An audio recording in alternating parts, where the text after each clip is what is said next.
Pwede kang matawa na lang, o pwede ka na rin mainis, o pwede ka namang makipaglaro na lang sa kanila. Ang tinutukoy ko po, itong until now, ang mga pro-Duterte, senador, politiko, at mga followers nila. Ang laging sinasabi, bakit at sino ang nag-utos? Grabe. Yun po'y sa iso pa rin ng pagpapaaresto. Isipin mo paulit-ulit na tinatanong nila bakit inaresto at sino ang nagpaaresto. Sino ang mastermind. Di ba? Isa-isahin natin. Bakit inaresto? Kasi may kaso. Bakit inaresto? May warrant of arrest. Bakit may kaso? Kasi may Pilipino na complainant, biktima ng human rights violation. Kaya, crime against humanity ang kinakaharap na problema ng dating Pangulo sa ICC. Yun po yun eh. Ngayon ang tanong, sino ang mastermind? Ay di yung batas.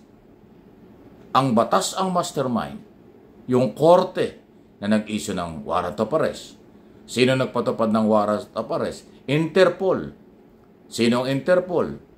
Okay, international yan. Nakipag-ugnayan sa Philippine Authority. Then ang Philippine government, under the law, Republic Act 9851, ipinatupad ng batas at isinurrender sa ICC si Duterte. So ang mastermind ay batas. Ang nagpatupad lang nito ay yung tao, yung mga kinaukulan sa gobyerno. Kasi hindi naman gagalaw ang gobyerno kung walang batas at walang court order, arrest order. Di ba? Bakit lagi tinatanong sinong mastermind? Inako na nga ng DOJ Secretary Boying Remulla, sila ang nagpatupad ng batas. Sila ang nagpadala sa ICC. Sila rin ang tumulong sa Interpol. Sila ang nagpatupad ng court order. O yan na po bang hahanapin nyo? Si Boying Remulla at Secretary Remulla, yung kanyang brother, yung magkapatid, DILG at Department of Justice, ay Office of the President. Ang PNP under ng Office of the President. Ang military under ng Department of National Defense at Office of the President. Ang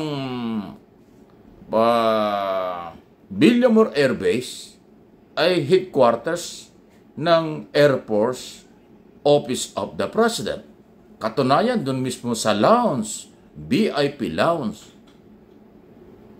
ng presidente sa Villamor na malagi ng halos 10 oras si Duterte matapos siyang maaresto bago siya pinadala sa The Hague noong alas 11 na maghahating gabi, ng hating gabi na halos noong March 11. So ano pa bang aalamin? Ano pa bang inaalam ni Amy Marcos? Kaya hindi mo masisi na parang nagpipersonalan na.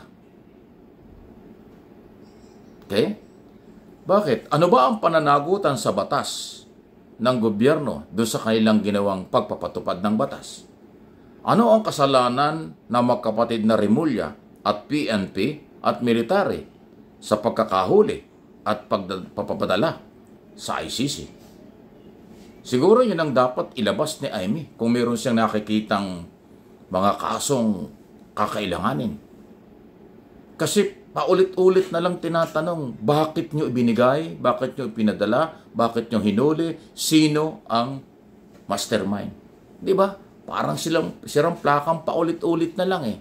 Dapat siguro paminsan-minsan ginagamit din ng mga taong ito ang kanilang kaisipan. At dahil dyan, ayaw nilang unawain, ayaw nilang paganahin ang kailang mga sariling pag-iisip kung ano talaga ito. Anong nangyari ngayon? Ang nangyari ngayon, ayun na nga po, paikot-ikot lang. Paikot-ikot lang po sila sa kanilang mga ginagawa at sinasabi. Okay? Malinaw din po na politika lang ito. Malinaw ito, hindi sila makamove on. At malinaw din na sila ay mga anong tawag dito? Mga sumasakay na lang for publicity kasi mag-i-election tayo. Sumasakay na lang kasi nga po mainit ang usaping ito.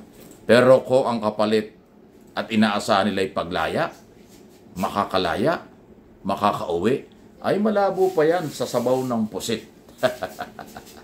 Yan ang ating description. Malabo pa sa sabaw ng pusit. Okay? Di ba? Malinaw yun eh. Kasi ganun ang sitwasyon. Kaya tatawa ka na lang. Ako naman po, walang personalan, issue lang din ito. Nagbabalita tayo at nagbibigay lang tayo ng analysis at saka interpretation, opinion sa nangyayaring ito. Sumunod lang tayo sa mga nangyayari. Pero hindi ibig sabihin nun, sasang-ayon tayo sa kanila. Ako bilang political vlogger at mamamahayag, traditional media, ipapaliwanag ko po yung aking nalalaman. Hindi ako pwedeng pagwawalan at walang pwede rin magbawal sa akin.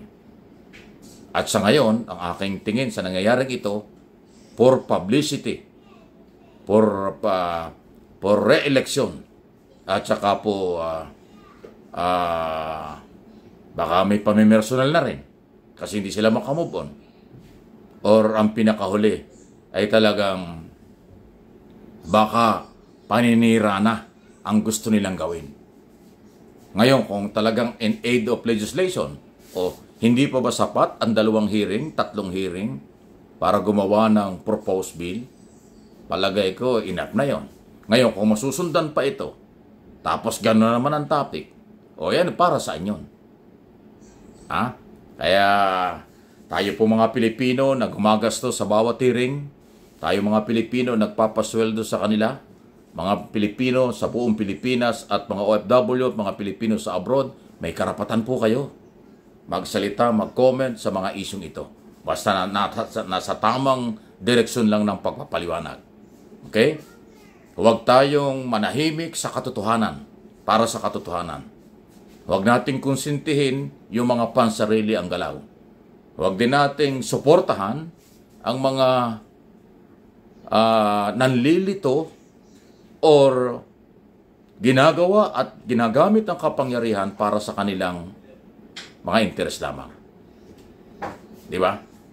Ay, nako ilang beses na ho kasi nagpaliwanag Ayaw yung tanggapin Sinabi na nga ng spokesman ng ICC at ng mga international lawyer na may kinalaman at alamang galawan sa ICC ang political issue sa Pilipinas at mga rally ng mga taga-suporta, walang epekto sa kaso.